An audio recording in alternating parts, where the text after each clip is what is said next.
Hey, I'm Maciek Zaremba with Fathom Realty. I want to do this quick video just kind of showing you what's happened in the last year and a half with the real estate market in Sarasota and Manatee counties.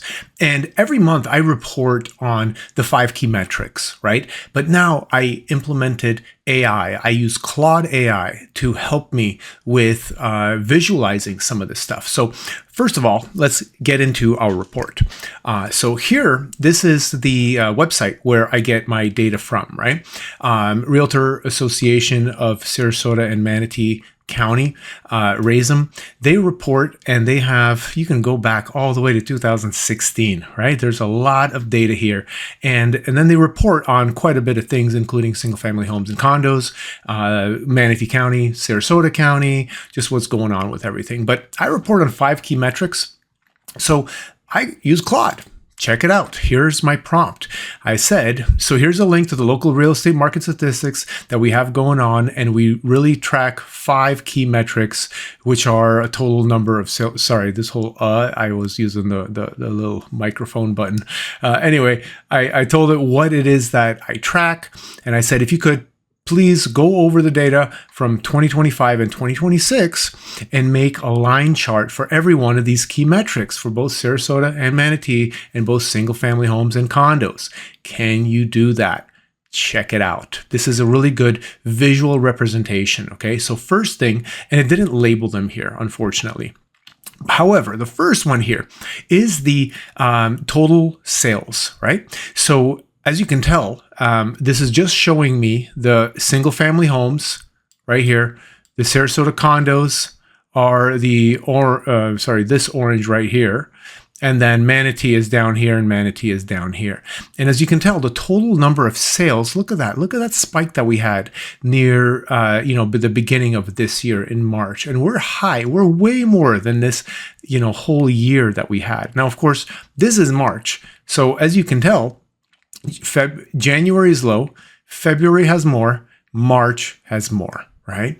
And here, once again, same thing, January, February, March. So then we kind of keep coming down, and that's basically, I'm expecting this trend to keep following, where November is going to be like a low point again, December might go up, and January is a low point, because January is all the sales that happened in the month of December. But anyway, take a look. This is all interesting. I'm a data guy, but let's keep going. Next thing is the median sales price, not average, median. And same thing, look at what happened. So for Sarasota single family, we were at 529 in January 2025. And right now, the June just came out yesterday, or 2 days ago, is 492. It's really not that much of a difference, right? Our local area is not really being affected much with price and all of the stats that I'm about to show you. It's kind of like teetering and tottering up and down just a little bit. Nothing crazy happening. There's no, even though we have over 78 new construction communities, and if you're interested in new construction communities in our 2 counties, please go to my website, newconstructioncommunities.com, also built by Claude. And it's a website where I upload videos of all the new construction communities. I don't have that many uploaded, I think 3 or 4, and I have another 3 in the pipeline being edited right now. But I will be visiting every single new construction community. Anyway, sorry about that plug there. Let's keep going here. Just kind of wanted to show you what the year and a half really looks like, right? Next one is the average days on the market, okay? And look at the solid blue line here. That's Sarasota single family homes. And the condos are the dotted ones, and they are much higher, as you can tell. The days on market, and days on market is actually how many days before you go under contract. It's not the cumulative days on market. It's just like how many active days was it before it went under contract and sold, right? So condos, much longer. Single family homes are much lower. And look, and we're going down, right? Sarasota, 47 days. Manatee, 45 days. Condos are 71 and 84. That's our latest stats. Let's keep going. I want to make this video kind of quick, so sorry if I talk a little too much. Here we are. This is the months of inventory. Now, the less months of inventory we have, the more the sellers are in control of the price. The more we have, then the more the buyers are in control. Because if we have 9 months of inventory, like right here, as you can tell, Sarasota condos 9.7, Manatee condos 8.2. That was March 2025. Then the buyers get to kind of dictate a little more of the prices. But look at this, all downhill for all 4 of them here, right? So what is this telling you? What it's telling me is that things we have not enough inventory.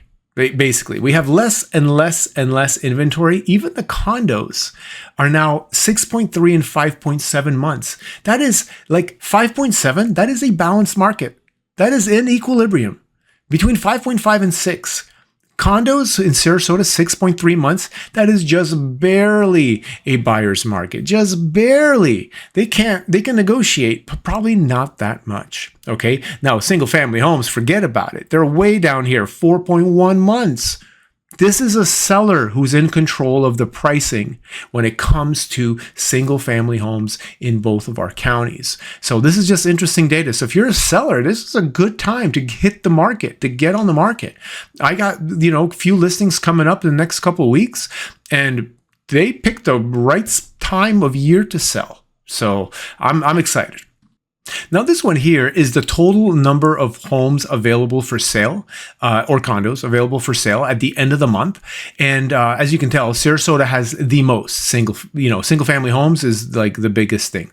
Obviously, there's just less condos in general, so there's always less of them for sale. But here you go. As you can tell, Sarasota condos are also going down. Now, does this mean that they're all selling and there's less and less of them available for sale? Does it mean that there's less people signing new listings and less people hitting the market? Or is it a combo of both? Or is it people pulling their listings? And, when I'm thinking about that, why is that important? Well, it's important to me because if we have less and less inventory because they're selling, then that tells me that we are in a hot market. And that means that we can be aggressive with the pricing when we list the property. And if we're buying the property, we have to basically offer, close to full asking, if not full asking. And we can just backtrack and see what happened. And look, our total number of sales is not increasing. So it's not, we don't have less listings on the market because the sales went crazy. Right? That's not what happened. Most likely what happened are the other 2 scenarios where people pulled their listing and less people are signing. And why would less people be signing? Well, it's seasonal, right? This is a cyclical thing. So here in June and here in May, it went down, right? If we go to May to June, it went down and it keeps going down. Why is that? Because everyone lists here. They want to be in our season, our tourist season. January, well, even December, January, February, March, even maybe sometimes even the full April. These are times where we have a lot of snowbirds in town. They invite friends and family, and those friends and families like to buy houses. So a lot of locals know this. They list their house, try to sell. And look what happened here. December to January, look, it went up, but look, it's coming down. It's probably going to continue going down, most likely. That's what I'm expecting. Also, the last thing I'll mention is that they also have to compete with all the new construction communities, which are offering crazy incentives. If you're a buyer, let me know. Reach out to me, 941-888-SOLD. Okay, that's my number. Because there are so many homes with incentives, condos with incentives, townhouses with incentives. And when you're wondering, like, what do you mean by incentives? Let me tell you things that I see all the time. First of all, I see 3.99% interest rate on an FHA loan. All right. 3.99. That's crazy. That means that your payment is going to be really, really low. The next thing is on new construction, your insurance is going to be so low. So your total monthly payment is going to be even lower because insurance is going to be really, really low, right? What else happens in new construction? Well, they give you incentives like, hey, we'll upgrade your countertop, or we'll upgrade your tiles in your bedrooms instead of carpeting in your bedrooms. They have all types of incentives that, you know, the number looks like it's like a big $20,000 expense or something, but, you know, it's just like carpeting to tile. So it's not really that much. They overinflate the numbers, but it's still free stuff. What seller that is not a new construction is going to go out there and say, hey, let me replace all the flooring for you, right? Nobody. That's the whole thing. It's like, that's part of the negotiation. It's either you get the roof fixed or you get some tiles or you get nothing, you know?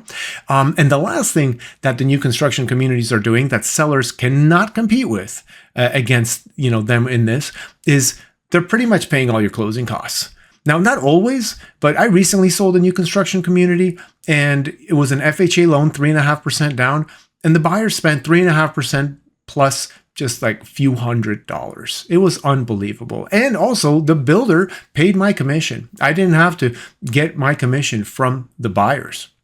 So there are so many incentives for the buyers out there to buy new construction, right? Now, the only caveat to all of this and the only, you know, little downfall of it is that you're never really getting a really good deal.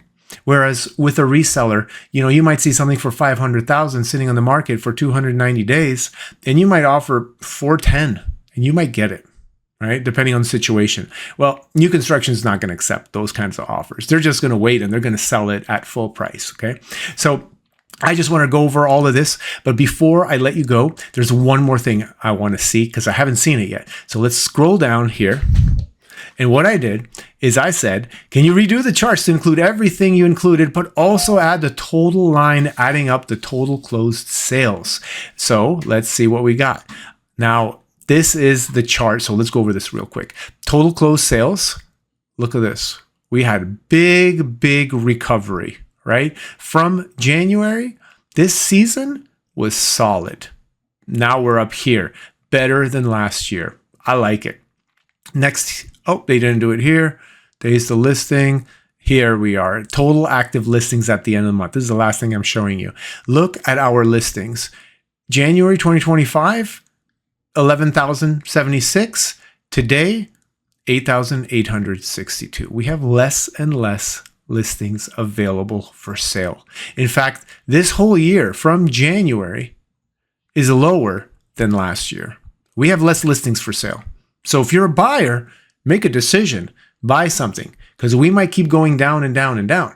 And if you're a seller and you're not sure if you want to sell or not, you're thinking about selling this and that, just give me a call and I'll give you some advice, give you my opinion, and then you can make the decision that's best for you and your family. My name is Maciek Zaremba with Fathom Realty. Give me a call, 941-888-SOLD. I'll talk to you soon.